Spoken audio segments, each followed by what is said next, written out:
वक्त इस नए खतरे पर बात करने के लिए डॉक्टर श्याम अग्रवाल हमारे साथ मौजूद हैं सर गंगा राम अस्पताल से। इसके अलावा डॉक्टर अंकित खन्ना जो कि कंसल्टेंट हैं एनएचएस के, सीधे लंदन से हमारे साथ लाइव मौजूद हैं। सबसे पहले मैं डॉक्टर श्याम अग्रवाल आपसे जानना चाहूंगा, क्योंकि अब संख्या बढ़ती जा रही है ऐसे मरीजों की जो कि कोरोना वायरस के इस नए स्ट्रेन से संक्रमित हैं, इनकी संख्या 20 हो गई है। और सबसे चिंताजनक बात यह सर कि 25 नवंबर से 23 दिसंबर के बीच करीब 33,000 लोग यूके से इंडिया आए हैं। ऐसे में यह खतरा कितना बड़ा है, किस तरह के एहतियाती कदम उठाए जाने की फौरन जरूरत है सर? देखिए समीर, ये वही स्थिति है लगभग जो वुहान से शुरू हुआ था नवंबर में, और लगभग 4 महीने लगे इंडिया में फरवरी मार्च में इसको एक्सपैंड होने में और तेजी से बढ़ने में। तो जैसे आप कह रहे हैं और हम जानते भी हैं कि अक्टूबर नवंबर में ये स्ट्रेन जो है यूके में आइडेंटिफाई किया गया, और तब से उतनी फ्लाइट्स नहीं आ रही हैं जितनी कि शायद वुहान से आ रही थी। तब तो कोई रोक टोक थी नहीं, अब तो पूरी रोक टोक है। केवल वंदे मातरम फ्लाइट्स चल रही हैं, रेगुलर फ्लाइट्स नहीं चल रही हैं।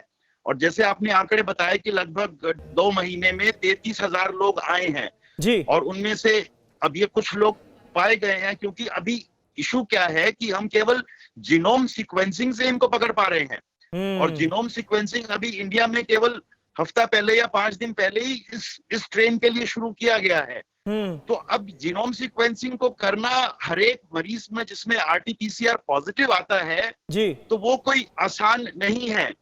तो एक तो ये बात मैं कहना चाहता हूं आपके माध्यम से कि सरकार को और प्राइवेट लैब्स को इस ट्रेन का आरटीपीसीआर भी डेवलप करना चाहिए, क्योंकि लंदन में जब ये आइडेंटिफाई किया गया था स्ट्रेन, तो वो आरटीपीसीआर के जरिए उनको शक हुआ, क्योंकि नॉर्मल जो आरटीपीसीआर में हम डिटेक्ट करते हैं उसमें 3 सीक्वेंसेस डिटेक्ट करते हैं। ठीक है, लेकिन इस पर्टिकुलर स्ट्रेन में ठीक है। डॉक्टर श्याम अग्रवाल, मैं आपसे और जानकारी लूंगा। बहुत अहम बातें आप कह रहे हैं। आपका वीडियो पॉज हो गया है। मैं डॉक्टर अंकित खन्ना का तब तक रुख कर लेता हूं, जो कि ग्राउंड जीरो से हमारे साथ मौजूद हैं, लंदन से इस वक्त लाइव हमारे साथ मौजूद हैं।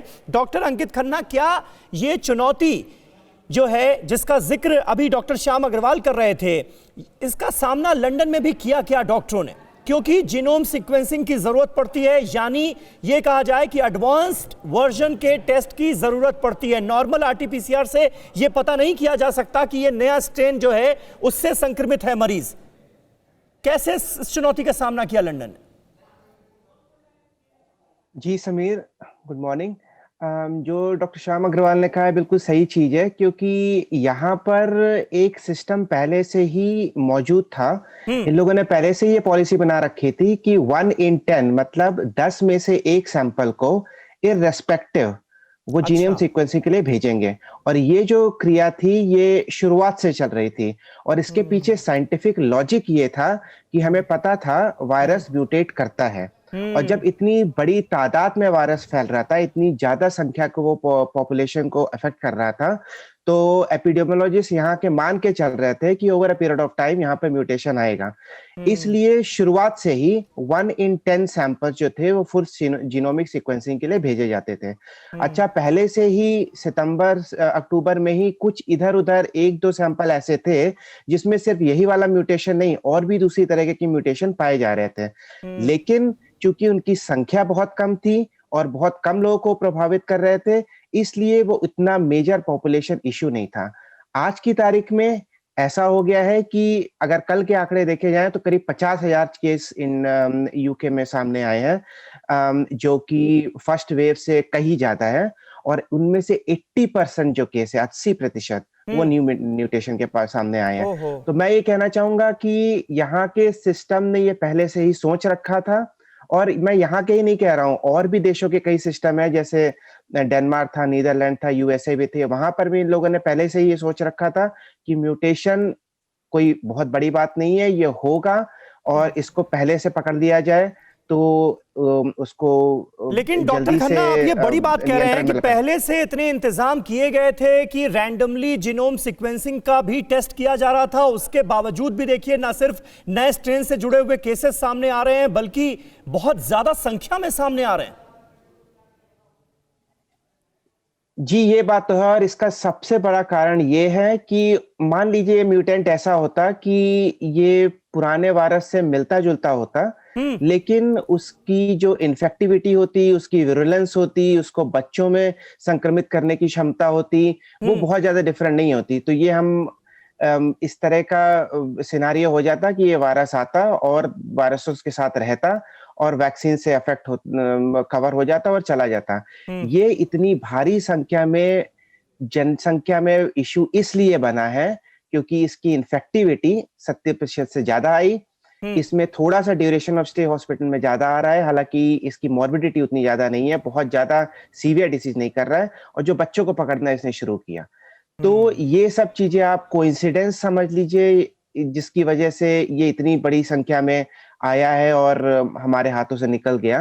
बिल्कुल। वरना डॉक्टर श्याम अग्रवाल हमारे साथ मौजूद हैं। डॉक्टर अग्रवाल, यानी लॉकडाउन के वक्त जिस तरह से एहतियात बढ़ते जा रहे थे और कोरोना को लेकर जो सावधान नजर आ रहे थे लोग, आप मानते हैं वैसी ही सावधानी बरतने की दोबारा जरूरत है, क्योंकि धीरे धीरे वक्त के साथ साथ हम सब लापरवाह हो गए? अब देखिए, आपने दीपावली पे देखा कि लोग आपस में मिले जुले और दिल्ली में और दूसरे शहरों में बहुत बड़ी वेव आ गई जी। और अब जो है वो क्रिसमस और न्यू ईयर का एक वो है, तो बहुत ही आवश्यक है कि हम लोग जो है पूरा का पूरा एहतियात बरतें। और कुछ स्टेट्स में तो नाइट कर्फ्यू ऑलरेडी लगा दिए गए हैं, जिससे कि लोग आपस में ना मिलें, और अगर मिलें तो मास्क लगाएं, सोशल डिस्टेंसिंग करें। अब लॉकडाउन लगाने की जो बात है वो शायद सरकारों को उतना उचित नहीं लग रहा है जितना कि एक कोविड एप्रोप्रिएट बिहेवियर हम लोगों को अपनाना पड़ेगा, नंबर 1। नंबर 2, बिल्कुल सही बात आप कह रहे हैं सर, लापरवाही जो है वो उसका खामियाजा भुगतना पड़ सकता है निश्चित तौर पर, इसलिए हम सबको और ज्यादा सावधान रहने की जरूरत है। देखिए, जो फ्लाइट्स पर पाबंदी लगाई गई थी उससे भी बढ़ा दिया गया है 7 जनवरी तक, पहले 31 दिसंबर की मियाद रखी गई थी, यानी कहीं ना कहीं संक्रमण तेजी से बढ़ने का खतरा है। और ये जानकारी लगातार हम आपको इसीलिए दे रहे हैं क्योंकि अब हम सबको सावधान हो जाने की बहुत ज्यादा जरूरत है। डॉक्टर खन्ना, डॉक्टर अग्रवाल, बहुत बहुत शुक्रिया आप दोनों का हमारे साथ इस बातचीत में जुड़ने के लिए और ये तमाम जानकारियां हमें देने के लिए। अड़ी सोमवार से शुक्रवार शाम 6 बजे सिर्फ TV9 भारतवर्ष पर।